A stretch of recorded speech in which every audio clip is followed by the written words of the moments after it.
কাউকে ছোট করার উদ্দেশ্য নয়। যদি হেদায়েত হতো সর্বপ্রথম যে জান্নাতের ইসলামী না টাঙিয়েছে সে হেদায়েত হয়ে যেত। যে লাইট লাগিয়েছে লাইটম্যান হেদায়েত হতো, সাউন্ড সিস্টেম ম্যান হেদায়েত হতো, ক্যামেরাম্যান গুলি হেদায়েত হয়ে যেত। যদি হেদায়েত হতো সর্বপ্রথম তারা হেদায়েত হতো। নিয়ত করতো যে এই মাইক দিয়ে আমি জীবন ব্যান্ড প্যাকেজ করবো, এটা দিয়ে শুধু কোরআন শোনা মাহফিল হবে। যে ভিডিও করছি এই মোবাইল দিয়ে আমি কখনো খারাপ কিছু রাখতাম না, এটা দিয়ে শুধু কোরআন শোনার কথা রাখা হবে। মোবাইলের মধ্যে সব থাকে, এখন সব পাবে। আপনি ভাবছেন আপনার সন্তান ঘরের মধ্যে একা একা, আমার সন্তান ঘরেই থাকে সারাক্ষণ, খুব ভালো, এক ফোঁটা যায় না, কি করবেন? পকেটের মধ্যে তো এমন জিনিস দিচ্ছেন বাইরে যাওয়া লাগবে না। এটাই সত্য। আপনাকে যে শুকরিয়া করা শিখাবে না, নামাজ পড়তে গিয়ে গাফের 20 রাকাত তারাবি আসতেছে তো বলবে 8 রাকাত পড়লেই চলে। মিনাল জিন্নাতি ওয়ান নাসের নামে কিছু খবিশ শয়তান থাকবে, দেবেন আপনাকে ইবাদত কমিয়ে দিবে। এখন আসি আওয়াজ দেন না কেন? আপনারা আওয়াজ না দিলে আমি এখানে শেষ করে দিই। আমরা মেজাজি মানুষ কিছু মনে করবেন না। আমরা ওই বললাম তো আমি পড়াতে থাকবো, আমি আপনার পায়ের নিচে ধুলা হয়ে যাবো যদি নবীর প্রেমিক দেখি। আর যদি দেখি না এখানে গোস্তাক, তখন আমি আপনার মাথার থেকে ওই কল্লা নামাইতে আমার 1 সেকেন্ড চিন্তা করতে হবে। এটাই সত্য। আমরা যতটুকু মারতে যতটুকু সাহস রাখি, মরতে ততটুকু সাহস রাখি। আমার সফর সঙ্গীরা বলে হুজুর এত রাতে রাতে করে রওনা দিই, এমনি ডাকাতি করছে। আমি বললাম খুঁজি, আমি প্রত্যেক দিন রাতে খুঁজি। আল্লাহ একটা ডাকাত মিলাই দাও, একটা ডাকাত মিলাই দাও যাতে ইতিহাস আবার লিখতে না। ডাকাত না মিলে ইতিহাস কেমনে লিখবো? কারণ খারাপ জিনিসটা তো সামনে আসতে হবে। যা বলে সব আপনরা বলে, বন্ধ জাহের সব মুসলমান, কেমনে তাদেরকে কি করবে? একটা বেদিন যদি পাওয়া যায় তখন তেনাদের সাইজ করলে না জামানা বলবে না আমার নবী সিংহরা এখনো মাঠে ময়দানে আছে।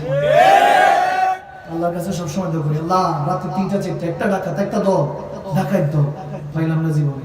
দোয়া করবেন আপনারা যাতে এরকম কিছু বিপদের সম্মুখীন হই, তাহলে নিজেকে মুমিন হিসেবে দাবি করতে পারবেন। না তো কমিন মনে হয় নিজে, বুঝেন না? বিপদ না আসলে কমিন মনে হয়। ঘুম থেকে উঠে যদি শুনি 2-4টা খারাপ সংবাদ নিজের উপরে, দুনিয়ার না, নিজের উপরে। কেউ কি আজকে আমার নিয়ে কিছু বলছে, কেউ কি আমার কোনো পেরেশানি কোনো বিষয়, আমার যে গাড়ি আছে সেটাও লোনে চলে, লোন আমার ফোন এসেছে কি, আমি সবসময় বলি আমার কথা বলছি, আবার বলছি আস্তাগফিরুল্লাহ। আল্লাহ যদি আমার অহংকার না বাড়ায়, আল্লাহ যদি অহংকার হলে আল্লাহ চাদর টানাটানি করলে ইহকাল পরকাল বরবাদ, ঠিক কি না? হয়তো আল্লাহ গজব দিচ্ছে না নবীর উম্মত ভেবে, কিন্তু হিসাব তো নিবে। আল্লাহ হিসাব নিবে না কি? আল্লাহর হুকুমে সব চলছে, কত সত্য। আমার কাছে একজন এসে বলছে হুজুর আল্লাহর হুকুমে নাকি সব চলে। বললাম হ্যাঁ, কুন ফায়াকুন ইজা আরাদা শাইআন ইয়াকুল লাহু কুন ফায়াকুন, হুকুম হয়ে গিয়েছে। আল্লাহর ইজাজতে চলে, হুকুমে নয়। হুকুম যা দেওয়া দিয়ে দেওয়া হয়েছে। কথা বুঝেন? কথা বুঝতে পারছেন? আল্লাহর হুকুমে না, আল্লাহ হুকুম যেটা দেওয়ার দিয়ে ফেলেছে ওটা চলছে। এখন জেনাকারী জেনা করছে, এটা কি আল্লাহর হুকুমে? আওয়াজ দেন হুকুমে। ডাকাত দল ডাকাতি করছে, যারা চোর বাটপারি করছে, সুদখোররা সুদ খাচ্ছে ঘুষ খাচ্ছে, বেনামাজি নামাজ ছেড়ে দিচ্ছে, এটা কি আল্লাহর হুকুমে? আল্লাহর ইজাজতে করো। এখন তোমার শক্তি আছে, সামর্থ্য আছে, করো, কিন্তু হিসাব আমি নিব। মিসকালা যারাতিন শাররিন ওয়া মান ইয়ামাল মিসকালা যারাতিন খায়রিন। হিসাবের মালিক কে? আল্লাহ। বিচার দিনের মালিক তিনি হিসাব নিবেন।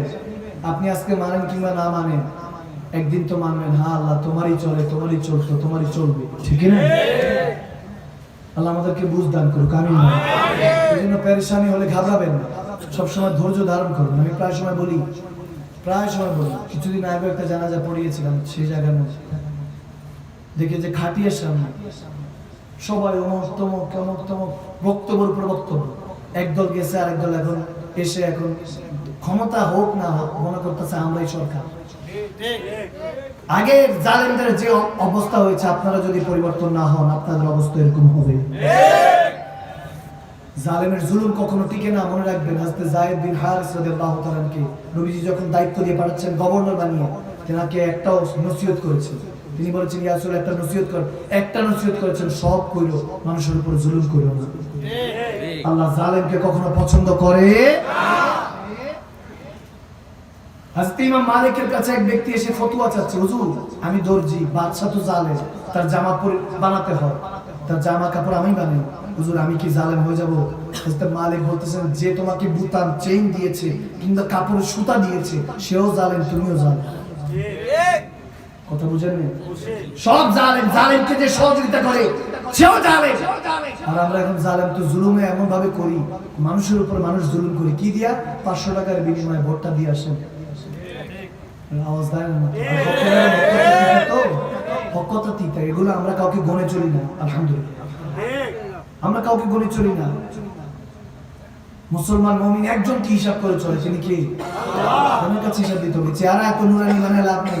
কবরে গেলে তো এটা ঢেকে যাবো নবীজির কাছে, কাফনে কাপড় দিয়ে ঢেকে যাবো। রসুল আরবি যদি জিজ্ঞেস করে লাজি বলে যদি এই মুখকে চিনি না, যদি আমার নবী আমাকে না চিনি, আপনাদের এত লক্ষ লক্ষ ফ্যান ফলোয়ার দিয়ে কি করবো? ও কোনো কাজের না। আমার আপন যে পাশে আমার স্ত্রী শুয়ে থাকে সে আমার কাজের না। যার জন্য গড়ে দিয়ে যাচ্ছি সন্তান, তারাও আমার কোনো কাজের না। আমার বাবা আমার জন্য যা রেখে গিয়েছে তিনিও জানতেন এই সন্তান কোনো কাজের না যদি আল্লাহ রাসূলের পথে না চলে। কেউ আপন না। আপন মানুষ এত ভালোবাসা উল্টায় ফেলে। তুমি চাঁদের চেয়ে, পূর্ণিমার চাঁদের চেয়ে সুন্দর, তাকে জিজ্ঞেস করবে। তাকে জিজ্ঞেস করবেন 1 মিনিটের জন্য ওই অন্ধকার গর্তের মধ্যে থাকবে কি? গর্তটার নাম কারার। কে আপন কে পর, ওই এক কথায় ওই প্রশ্নেই বুঝে যাবেন কে প্রিয়জন কে প্রয়োজন। হকমরুন হকতা তিতা, ভালো না লাগলে চলে যান, ভালো না লাগলে চলে যান। আর যদি মুমিন হন বলবেন হুজুর এগুলি দরকার ছিল।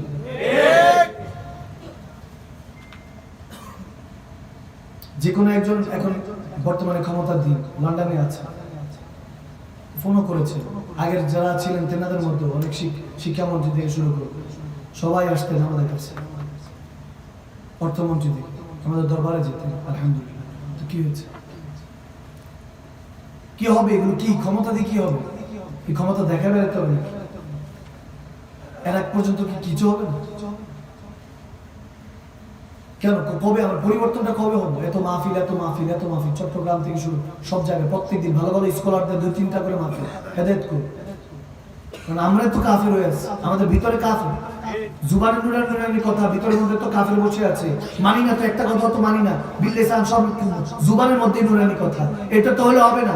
বলনে ওয়ালা সাবাজনে ওয়ালা দোনোজন তাসদিক করতে হবে। যেমন মুয়াজ্জিন ইমাম সাহেব যখন নামাজের ইক্তেদা করে, সে পিছনে মুসল্লির ইমামতির নিয়ত করতে হয়, আর মুসল্লি যারা দাঁড়ায় তারা ইমাম সাহেবের নিয়ত করতে হয়। দোনো নিয়ত একসাথে হলে তখন সিজদা কবুল। এখন ইমাম থেকে মুসল্লি সব মুনাফিকের মধ্যে আমরা ব্যস্ত। আমার কথা বলছি, আমি জাহেল, আমি মুনাফিক হয়ে আছি। তাহলে মুমিন বান্দা কিভাবে বানাবে?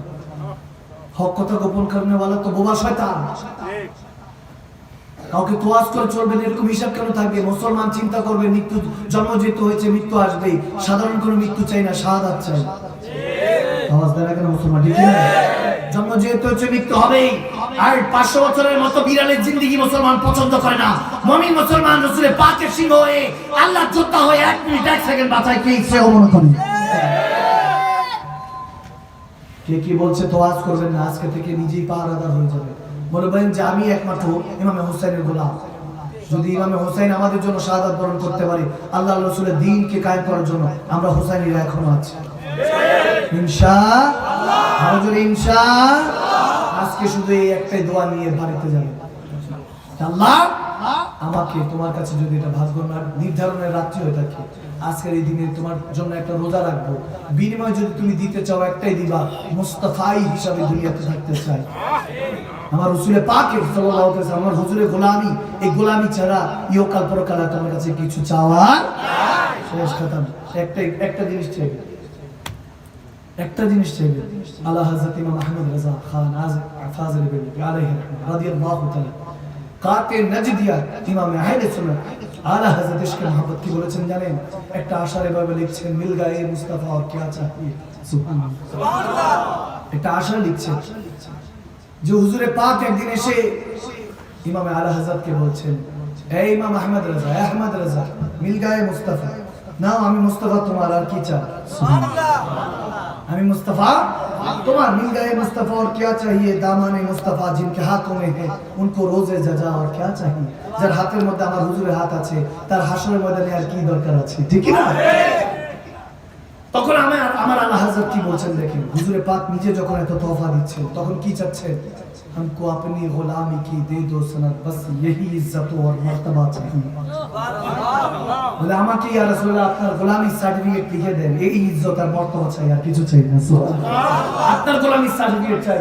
भर के झोली मेरी मेरे सरकार ने आला हजरत को दिन বলছেন ওদিন আমার ঝোলির মধ্যে আল্লাহ হাবিব এই সার্টিফিকেট দস্তখত করে দিয়ে গোলামি সার্টিফিকেট দিয়ে বলছে भर के झोली मेरे सरकार ने मुस्कुरा कर कहा और क्या चाहिए बोल सुभान अल्लाह नारे तकबीर नारे रिसालत नारे गासिया अहले सुन्नत वल जमात शहर श्रीकोट शहर मदीना মেরে আমার বাবা কাউকে কষ্ট দিয়েছি না কখনো কষ্ট নেবেন না আমি যদি বলে থাকি আল্লাহ আমাকে maaf করুক আমি এগুলো কথাগুলো এইজন্য বলছি শুধু আপনার হেদায়েতের জন্য আমরা জাহেল মানুষ আমরা খানকাই মানুষ ফকির মানুষ আমাদের এইখানের মধ্যে আপনারা বসে আছেন আমরা দুই চারটা কথা বলেছি ভাইরাল হয়েছে আপনারা এনে এনে এই জায়গায় বসে আছেন এই জায়গার দাম অনেক বেশি এই জায়গার দাম অনেক বেশি ভাইরা মিম্বর রাসূল অনেক বেশি আবু বকর সিদ্দিক রাদিয়াল্লাহু তাআলা একবার খুতবা দিচ্ছেন আমার প্রিয় নবী তখন ইন্তেকাল করে পর্দা হয়ে গিয়েছে ইমামে হাসান দেখছেন যে আবু বকর সিদ্দিক মিম্বর রাসূলে বসা খুতবা দিচ্ছেন দাঁড়িয়ে যখন বলেন নামে দামা নানা জানে মিম্বর দামা নানার মিম্বর নামে সিদ্দিক একবার ধরে এসে ইমামে হাসানের কাছে হ্যাঁ হ্যাঁ এটা আপনার নানার মিম্বর আমাদের না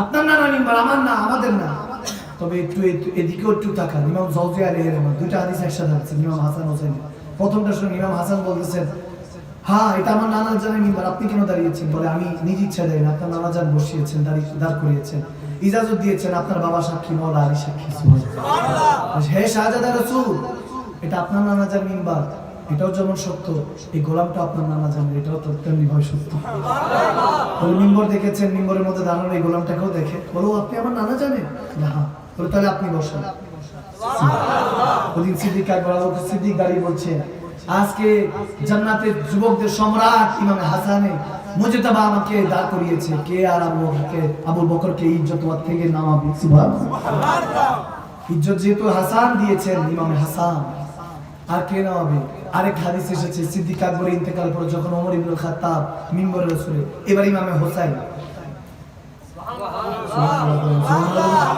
ইমাম হোসেন বলতে যায় এটা আমার নানা জানের মিম্বর আপনি বসেছেন কেন এবার ইমামে হাসান আর মাওলা আলী মুসকি হাসতেছে সুবহানাল্লাহ আগের পরীক্ষা আবু বকর থেকে নিয়েছেন হাসতে ইমামে হাসান এখন দ্বিতীয় পরীক্ষা ইমামে হোসাইন গরমকে গরম দিয়া নরমকে নরম দিয়া বুঝেন নাই বুঝলে তো আলহামদুলিল্লাহ না বুঝলে আরো বুঝেন ইমামে হাসান নরম তরবিয়াতে ছিলেন আর আবু বকর সিদ্দিক ও জামাল ছিলেন নরম তরবিয়াতে ওমর গরম হোসেনও গরম ঠিক না ইমাম হোসেন না আওয়াজ আরো বুলন্দ সবাই ঠান্ডা মৌলানি তো ধরে ফেলেছেন হাদি ধরে বড় এরকম বলে তো সমান আমার নানা জানেন কারণ সবসময় তো দেখেছেন নানা জান কত খেদমত দিয়েছেন ঠিক না বলেন নামে তো ওমর এত বড় কাঠি সবচেয়ে লম্বা উচ্চ লম্বা ছিলেন এজন্য ভয় পেত শয়তান যে নাকি তো আজ করে চলতো যে রাস্তা দিয়ে 40 ডেজ লেটার ওমর হেঁটে যাবেন শয়তান হাঁটতো না এই হাদিস মানে কিন্তু ওমর যে রাস্তা দিয়ে হেঁটে যাবে শয়তান ওই রাস্তা দিয়ে হাঁটতো না শয়তানের এত এলমে গায়েব আছে হাদিস এটা মানে নবী দেয়ালের পিছে জানেন না নাউজুবিল্লাহ এটা মানে কথা বুঝেন না এতটুকু হলো মানলে ভালো তুমি মানলে মানো না মানলে মন মানো না আশিকেরি আসল জান্নাত সোনার মদিনা ঠিক না খারাপ লাগছে মনে ইমাম হোসেন যখন বলেন তো ওমর দৌড়ে এসে বলছে ইয়া রাসূল শাহজাদা রাসূল হ্যাঁ এটা আপনার নানা জানের মিম্বর তা আপনার নানা জানের মিম্বর এই মুসল্লা আপনার নানা জানেন এই ইসলামের শান শওকতে ওমর কোনো দাম ছিল না সব শান বাড়িয়েছে আপনার নানা জান আপনার নানা জানে আপনার নানা জানে মিম্বরে বসেন আমার নানা জানে মিম্বরে কি ওমর চোখের পানি ছেড়ে বলতেছে আমার নানার মিম্বর নেই ইমাম হোসেন 6 বছর বয়সে আলতো করে বলছে আপনার নানা জানে মিম্বর নেই বলে না আমার নানা জানে কোনো মিম্বর তাহলে আমার নানা জানে মিম্বরে বসে সুবহানাল্লাহ এক একজন এক এক ভাবে আমার আল্লাহ রাসূলকে রাজি করেছেন খোদার কসম করে বলছি এইভাবে রাজি করতে হয় এমন ভাবে হযরত ওমর কথা যেটা বলেছেন এটার বাইরে আর কোনো কথা বলতেন না ইমাম জাওজি আলাইহির রহমান একটা হাদিস আমি এই হাদিস শোনার পর পুরো কিতাব কিনছি প্রায় 6,500 টাকা পুরো কিতাব শুধু এই হাদিসটা শোনার পরে যে ইমাম জাওজি এত সুন্দর করে বর্ণনা করেছেন কিতাবটা কিনে রাখি আমরা মূর্খ মানুষ তো না পড়লে কেমনে পড়াবো তো যখন হাদিসের মধ্যে এরকম যে একবার আবু সুফিয়ান রাদিয়াল্লাহু তাআলা আমির মুআবিয়া রাদিয়াল্লাহু তাআলার পিতার যিনি আবু সুফিয়ান রাদিয়াল্লাহু তাআলা দেখেন আকায়েদে আহলে সুন্নাত হলো ইমামে হাসান যার সাথে সুলাহ করেছে তেনার সাথে কখনো বেয়াদবি চলবে না। আর ইমাম হোসেন যার বিরুদ্ধে ইয়াজিদের বিরুদ্ধে তলোয়ার তুলেছে তার সাথে কখনো সুলহ সম্পর্ক মুমিন মুসলমানের থাকতে পারে না। তার ভিতর পরে আর কোনো কথা হবে না। আমির মুয়াবিয়া রাদিয়াল্লাহু তাআলাকে নিয়ে কাফরুল ইসলাম এই ব্যাপারে থাকবে। আমি বোঝানোর জন্য এজন্য বুঝিয়ে দিয়েছি, আল্লাহ কবুল করুক, আমিন বলুন। আবু সুফিয়ান রাদিয়াল্লাহু তাআলা তিনি যখন বাড়ি বানানোর জন্য রাস্তার উপরে ওখান দিয়ে মসজিদে নববীতে সবাই নামাজ পড়তে যায়, রাস্তার উপরে ইট, রাস্তায় আমিরুল মুমিনিন তখন ওমর ইবনে খাত্তাব জালাল গরম, ওমর যেটা বলে দেয় সেটাই হুকুম হয়ে যায়, ঠিক না? পর্দার ব্যাপারে হুকুম এসেছেন হযরত ওমরের উপর, ওমর রাদিয়াল্লাহু তাআলা কথার উপরে পর্দার ফরজই হয়েছে। হযরত ওমর একদিন নবীজির সাথে কথা বলছেন, ভিতরে আম্মা জান রাসূল পাকের জওজা আমিরুল মুমিনিন ওদিন বলছেন, দেখেন মুমিনদের মা যেনাদেরকে বলা হচ্ছে কথা বলছেন, হযরত ওমর বলছে ইয়া রাসূলুল্লাহ বেয়াদবি মাফ করবেন, আম্মা জান কেবলা আপনার সাথে কথা বলছে, কণ্ঠ উঁচু হয়েছে। কণ্ঠ কি হয়েছে? উঁচু হয়েছে। আগে পর্দা কণ্ঠ এসেছে, কিসে? কণ্ঠে, চেহারা পরে। আগে কণ্ঠকে নিচু করতে হবে। পুরুষের সাথে মা বোনরা যখন কথা বলবে আজনবী, তখন ধমকের স্বরে কথা বলতে হবে, যাতে পুরুষটা বলে ধুর এই মহিলাটার সাথে কথা বলতে ভাবে ক্যাট ক্যাট মার খায়, ঠিক কিনা? মা বোনদেরকে এটা বলতে হবে। কোনো মিষ্টি করে হ্যালো আমার স্বামী নেই এগুলো বলা যাবে না? বলা যাবে? কে কিছু নাই, উনি নাই, পরে কথা বলো, পরে ফোন করো, এরকম ধমকের সুরে কথা বলতে হবে। মা বোনদেরকে এগুলো শিখাবে। পরপুরুষের সাথে, গায়ের মেহরামের সাথে পর্দা ফরজ, ঠিক না? তো আমার আম্মাজান কেবলারা রাসূল পাকের স্ত্রী, একটু জোরে কথা বলছেন। হযরত ওমর ইবনে খাত্তাব বাইরে দাঁড়ানো ছিলেন। যখন নবীজি আসলেন তখন হযরত ওমর বললেন ইয়া রাসূলুল্লাহ বেয়াদবি মাফ করবেন, আমার মা বাবা আপনার কদম করবে, সুবহানাল্লাহ, এভাবে কথা বলতে। ইয়া রাসূলুল্লাহ আম্মাজান কেবলারা কণ্ঠটা উঁচু করেছেন, একটু যদি কণ্ঠটা নিচু করে কথা বলতেন, বেয়াদবি মাফ করবেন ইয়া রাসূলুল্লাহ, ওনারা আমাদের আম্মা জান, ওনাদের কণ্ঠ কেউ শুনবে, আমি ওমরের সহ্য হচ্ছে না, সুবহানাল্লাহ। এই কথার উপরে আয়াতে কারিমা নাযিল করেছেন, ওমরের ফয়সালা আল্লাহ নিজের ফয়সালা বানিয়ে দিয়েছেন। বাড়িতে সুবহানাল্লাহ পড়ুন, আর জোরে পড়ুন সুবহানাল্লাহ পড়ুন। তাহলে হযরত ওমরের ফয়সালা আল্লাহর ফয়সালা হয়ে গেল। এখন বলুন বান্দা, আল্লাহর কোরআনের মধ্যে ওমরের ফয়সালা মানা হয়েছে, আল্লাহর কোরআন তো ওমরের কথা হয়ে গেল। এখন কি এটা আল্লাহর কথার বাইরে হয়ে গেছে?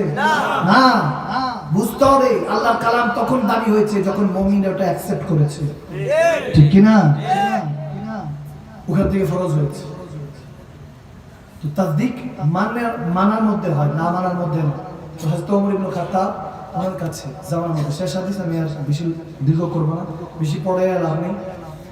যখন হযরত ওমরের কাছে খবর গেল যে আবু সুফিয়ান রাদিয়াল্লাহু তাআলা ইট সামনে রেখেছে, বাড়ি বানাচ্ছে, রাস্তার মধ্যে দিয়ে মুসলমানরা নামাজিরা নামাজ পড়তে যাবে, কষ্ট হয়। যখন বলছে আমির মুমিনিন কষ্ট হয়, ইট ফলে লাগছে। এখন আবু সুফিয়ান তিনি কিন্তু শানওয়ালা, মক্কার মধ্যে ওনার দাপট ছিল, ক্ষমতা ছিল। আমি হযরত ওমর ইবনে খাত্তাব যখন বলছে, কোনো নাম নিয়ে বলে না, বলে এখানে মধ্যে ইট কে রেখেছে, মসজিদের মধ্যে মুসল্লিরা নামাজ পড়তে কষ্ট হচ্ছে, এখানে মধ্যে কে রেখেছে? আবু সুফিয়ান রাদিয়াল্লাহু তাআলা যিনি এত পাওয়ারফুল, দৌড়া এসে ইট নিজেই সব শোনায় দিয়েছে, সুবহানাল্লাহ বলেন। যারে যে ওমরের মেজাজ খারাপ হয়েছে খবর আছে, হযরত ওমরের মেজাজ খারাপ মানে খবরই আছে, খবর করার কোনো দরকার নেই, আগেই নিজে খবরদারি হয়েছে, ঠিক না? সব শোনাইছে। একজন এসে বলতেছে ইয়া আমিরুল মুমিনিন ওমর ইবনে খাত্তাব রাদিয়াল্লাহু তাআলা, ইয়া আমিরুল মুমিনিন কিছু মনে করবেন না, হযরত আব্বাস রাদিয়াল্লাহু তাআলা আমার নবীজির চাচা যান। কোন যান? চাচা যান।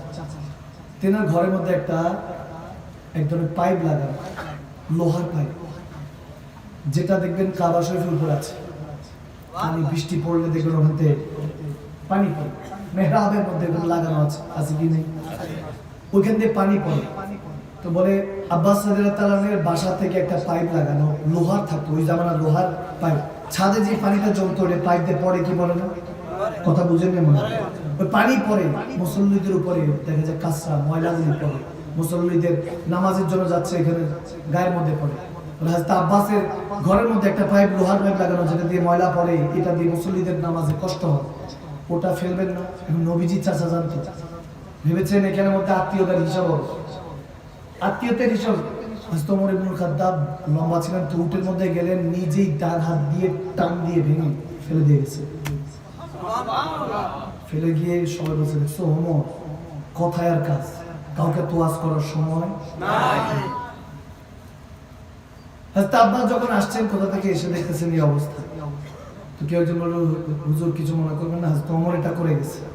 বলে আলহামদুলিল্লাহ, আমি অনেক শান্তি পেয়েছি যে করেছে। আমি অনেকদিন ধরে চাচ্ছিলাম এটা করব, কিন্তু আমার মনে হয় হয়তো আমার এটা আবার লাগাই দিয়ে যাবে। বলে এই জীবনও সবাই বলছে সম্ভব না, এটা অসম্ভব। তীর যেমন মানে যখন ধনুক থেকে বের হয়ে যায়, বুলেট যখন বন্দুক থেকে বের হয়ে যায়, ওটা ফিরে আসে? ওটা হস্তম জীবনও না, ইম্পসিবল। ইস্তাবাজ বলে সমস্যা নেই। জোরের সময় ছিল, নামাজের সময় গেলেন, নামাজ পড়তে গেলেন, নামাজ পড়ে হাজরত আব্বাস যখন নামাজ সালাম ফিরেন, হাজরত আমিরুল মুমিনিন ওমর ইবনুল খাত্তাব নামাজ পড়ালেন। নামাজ শেষ হলো, সবাই বিদায় নিচ্ছে, হাজরত আব্বাস সালাম দিলেন, হাজরত ওমর সালাম দিলেন, ওয়ালাইকুম সালাম, জি কেমন আছেন? ভালো। হুজুর বেয়াদবি মাফ করবেন, মুসল্লিদের নামাজে কষ্ট হতে যায়।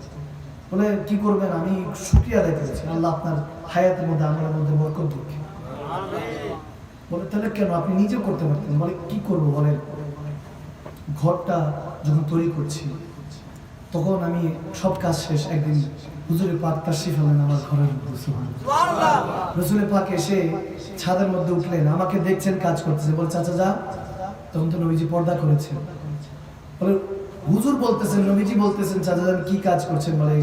বলে এক কাজ করি, এই পাইপটা আমি লাগাই, যেটা দিয়ে ময়লা পড়বে। নবীজি নিজের দাস্তে মুবারক দিয়ে এই পাইপটা লাগাইছেন। যখনই ভাঙতে যাব তখনই মনের মধ্যে কষ্ট হতো, আমার নবীর হাত মুবারক লেগেছে। এই দিকটা হয়তো তোমার চোখ বড় হয়ে গেছে, বুঝেন নাই? চোখ বড় হয়ে গেছে, চোখ দিয়ে পানি পড়তেছে। কি করলাম ভেবে। বলে শুকরিয়া আল্লাহর দরবারে যে আপনি এটা ফেলে দিয়েছেন, না তবে আমি ফেলার চেষ্টা করছিলাম, কিন্তু যখনই ফেলতে যাব তখনই নবীজির কামলিওয়ালা নবীর চেহারা মোবারক আসতেছে, আমার নবী নিজে লাগিয়েছে। তখন তিনি বলছেন কি বলেন, হুজুর লাগিয়েছিলেন? ইশকে রাসূল দেখেন, চোখের পানি ছেড়ে হাওয়া করে জামাল ওমর, এখন কামাল জামাল হয়ে গিয়ে চোখের পানি ছেড়ে। আমরা তো আসলে উপরে ওমর শুনেছি, ভিতরে ওমরের কি চলে কে জেনেছে? কতটুকু জ্বালা নবীজির প্রেমে, কতটুকু অন্তরে পুরে ছাই হয়েছে কে জানে। তোমার বলতেছেন কি বলেন, এটা আগে বলেন নাই কেন? বলে আগে তো বলতে পারিনি, যাকে আপনি করেছেন তো বলা হয়েছে না, চলে না, এখন আপনি লাগাবো, আপনি লাগিয়ে দিবেন। বলে না, এটা মানুষের মুসল্লিদের কষ্ট হয় নামাজে। বলে কষ্ট হলে কষ্ট কেটেগুলো দেখার সময় নাই। আমার নবীর হাতে যেটা লেগেছে হাত, সেটা কখনো ফেলা যাবে না, ওটা মাথার তাজ, ঠিক না? বলাই গিয়েছেন আমিরুল মুমিনিন ওমর ইবনুল খাত্তাব। বলে এবার আমার কাঁধে আপনি চলে। চোখ দিয়ে পানি পড়ছে। মক্কা মদিনার বাসিন্দারা দেখছে দুই চোখ ফেলে, যখন শান শুনতে পেয়েছে এটা নবীজির হাতে লাগানো, এই জন্য এখন ওমরও কাঁদে, হযরত আব্বাস লাগাতে লাগাতে তিনিও কাঁদে, যারা দেখনেওয়ালা বলনেওয়ালা ছিল তারাও কাঁদছে। সুবহানাল্লাহ। কামলিওয়ালা নবীর প্রেমে যখন সবাই কাঁদছে, হায় হায় হায়, আমার তখন ওই সময় একটা শায়রি মনে পড়ে, তখন মোহাব্বতে মনে পড়ে, করু তেরে নাম পে জান ফিদা, बस एक जान नहीं दो जहान फिदा, करूं क्या करूं दो जहां से भी जी नहीं भरा, दो जहां से भी जी नहीं भरा, करूं तो क्या करूं दो जहां में करोड़ों जहान नहीं। सुबहानाल्लाह। বলে জান মন চায় যে আপনার কদমে ইয়া রাসূলুল্লাহ, আপনার আমার জান দিয়ে দিই। এক জান দিয়ে মন ভরে নাই, মনে হয় দুই জাহান দিয়ে দিই। এখন দুই জাহান দিয়েও ঘটছে না, মনে হচ্ছে যে আরো কোটি কোটি জাহান দিয়ে দিই। কি করবো, আল্লাহ কোটি কোটি জাহানও বানাইতো না। সুবহানাল্লাহ। যারা বলে তখন তেমনি জখম পে জখম খাক কে জি, अपने लहू के घूंट पी, आह न कर लबों को सी, इश्क है दिल लगी नहीं। আপনার জখম থেকে জখম খেতে হবে, সমস্ত জেহের পরিবার থেকে এলাকা পর্যন্ত সমস্ত জেহের পান করতে হবে। আহ বলা যাবে না, ওই নবীর প্রেমে আপনাকে আহ পর্যন্ত বলা নিষেধ। আপনাকে গরদান দিয়েও বলতে হবে ইয়া রাসূলুল্লাহ, আপনার তখনও ছিলাম এখনো আছে। সুবহানাল্লাহ। আল্লাহ সেই কামলিওয়ালা নবীর উসিলায় আজকের এই মাহফিলকে কবুল করুক, আল্লাহর ওলির উসিলায় আজকের এই মাহফিলকে কবুল করুক। শবে বরাত শেষ করে আমরা এখন সেহরি করার সময় হয়েছে, প্রায় 2টার উপর বাজে। আজকে আসুন সেই প্রিয় নবীর কদম মোবারকে সালাত সালাম দেই।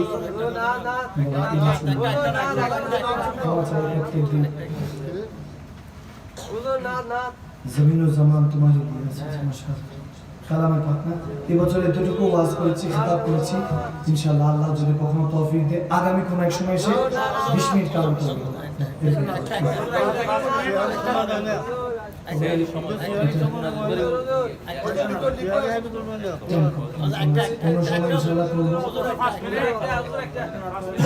আচ্ছা, আগে সালাতু সালাম দিয়ে ফিরে আসুন।